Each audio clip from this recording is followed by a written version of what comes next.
What's going on, everyone? Jeremy here from The Quartering, and John Boyega just absolutely obliterated Disney, Star Wars, and in particular, Ryan Roundhead Johnson over his treatment while acting in the Star Wars franchise.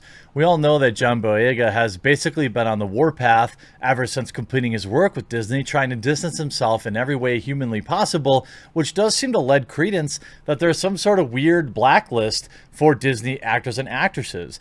Just last night in a video I covered, Daisy Ridley, who came out to say that she had an extraordinarily hard time finding work after completing work on the Rise of Skywalker, the final film of the trilogy.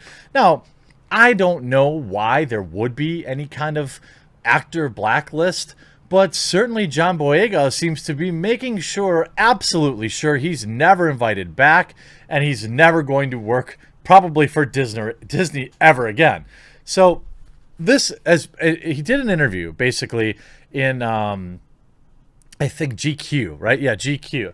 John Boyega rips Disney for Star Wars role, pushed a black lead aside.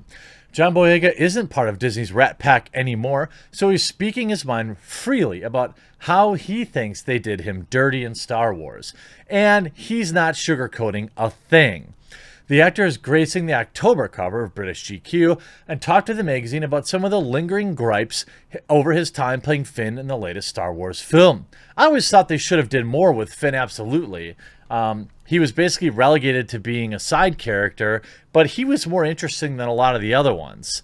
While he says he'll always defend J.J. Abrams, who directed two of the flicks, he says the studio itself screwed the pooch and misled both him and the fan base about the Finn character. I'd agree with that too, 100%.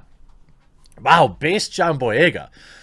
John bluntly says, what would I say to Disney? What I would say to Disney is not bring out a black character, market them to be much more important in the franchise than they actually are, and then have to push them aside, he adds. It's not good. I'll say that straight up. We've gotten hints that John wasn't too happy with the way that the Mouse House downplayed his character, as we've seen him squabble with internet trolls about the franchise direction before, but now we know how he really feels.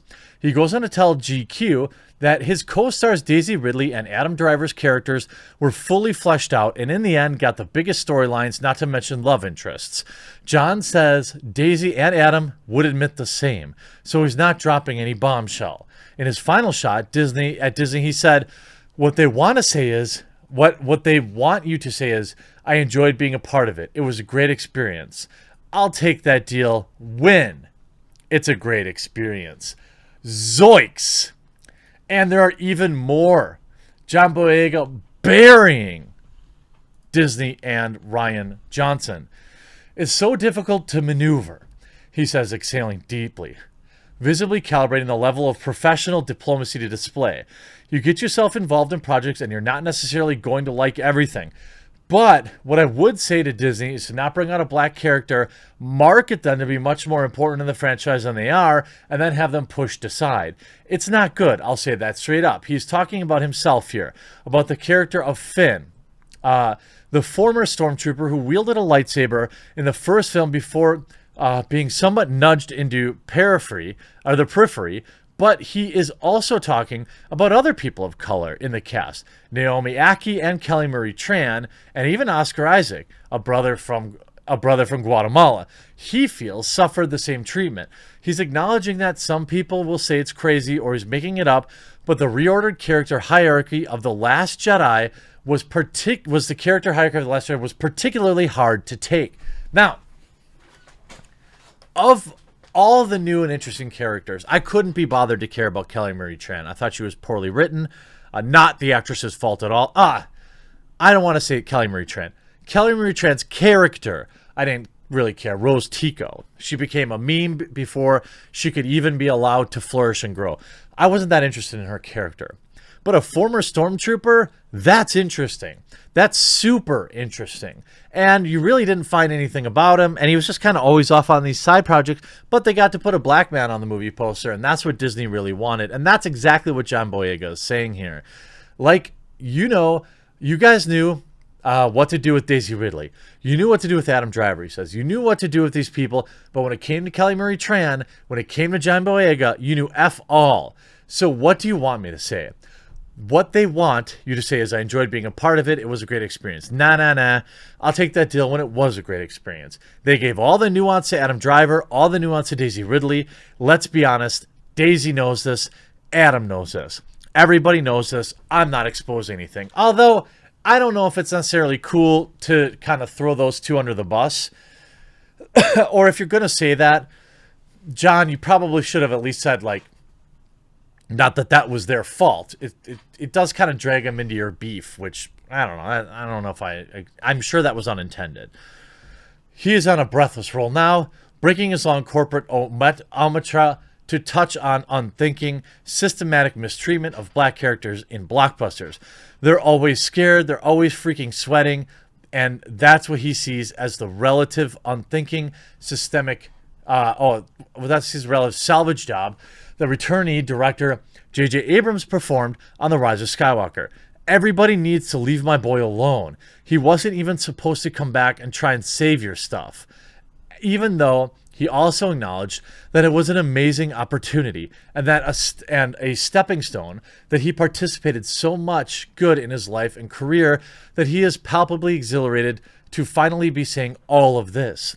So what he's saying is, J.J. Abrams was taking heat for Rise of Skywalker, but I don't know. Was that true? I don't really remember. I thought, the plot was a little ridiculous, but, ultimately, Abrams took a lot of heat from both sides. He took heat from the new fans, the NU soy-filled fans, for too much fan service, and he took heat from the original fans for being handed a pile of garbage that he did the best he could with, now looking back at it anyway. But to dismiss these words as merely professional bitterness or paranoia is to miss the point. His primary motivation is to show the frustrations and the difficulties of trying to operate within what can feel like a permanently rigged system. He's trying really to let you know what it feels like to have a boyhood dream ruptured by the toxic realities of the world. Yikes. John Boyega blasts Disney after minority cast was pushed to the side in Disney Star Wars sequel. Well, at Boyega him and I have spoken a few times on Twitter. Not that he'd know who the heck I was, but I have defended him from the start. I said that Disney was tokenizing him, and he agreed. He didn't even know when he found out about the poster thing in China. He wasn't exactly happy about that either. So I give John Boyega an absolute double amount of respect for being willing to speak out against Disney. I mean, forget getting a Marvel job, forget getting another Star Wars job, forget getting another Disney job, but he knew that when he said these things, and he didn't care. So John Boyega isn't exactly some fake activist like a lot of these Hollywood people are. He's putting his literal money where his literal mouth is, and I have to give John a ton of respect for that. Star Wars and Attack of the Black Star, John Boyega recently opened up on his disappointment and frustration with Disney. He pointed to the performative treatment of the minority cast members of the Star Wars sequel. In a recent interview with GQ, his first since Rise of the Skywalker premiered in theaters, Boyega took issue with Disney sought to bring out a black character, market them to be much more important than they are. It's not good. Boyega then states that Disney knew what to do with everyone else. It appears Boyega's entire involvement with the Star Wars franchise left a sour taste in his mouth as the actor refused to say that it was a great experience. Furthermore, Boyega spoke out against the fact that his role was constantly minimized by discussions of his race, saying that the only cast member who had their own unique experience of that franchise based on their race. Think about that. Let me read that again. It makes you angry with process like that, Boyega said it. It makes you much more militant. It changes you because you realize, I've gotten this opportunity, but I'm in an industry that wasn't even ready for me. The cast member, he was the only cast member who had their own unique experience of that franchise based on their race. Boyega also discovered nobody else in the cast had people saying they were going to boycott the movie because they were in it. Wait, what? That's incorrect. I remember people didn't like the idea of a black stormtrooper, but there is, because they're all clones, But who cares? You know, like, yeah, obviously Disney was like, look, this is an opportunity for us to have, inject some diversity here. But I don't remember. I don't remember a ton of people getting super mad. Maybe that was true, though, and that's not okay. Nobody else had the uproar and threats sent to their Instagram DMs and social media saying, black this and black that, you shouldn't be a stormtrooper, explained Boyega. Nobody else had that experience, but yet people are surprised that I'm this way. That's my frustration. Well, if people were sending that, I mean, like, yeah, the black stormtrooper thing was a bit of a meme.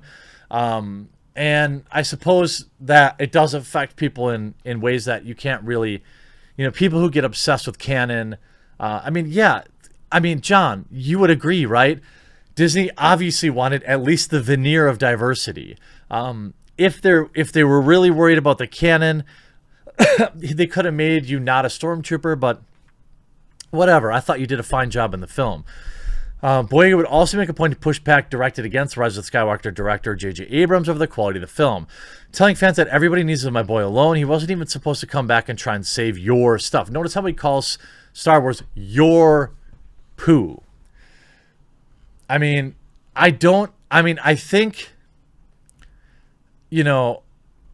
I think that John has a right to be correct. He clearly realizes that he was, or he must in some tangential way, view his hiring as like a diversity hire. That they really didn't have any interest in expanding his role and giving one of the most interesting characters some background.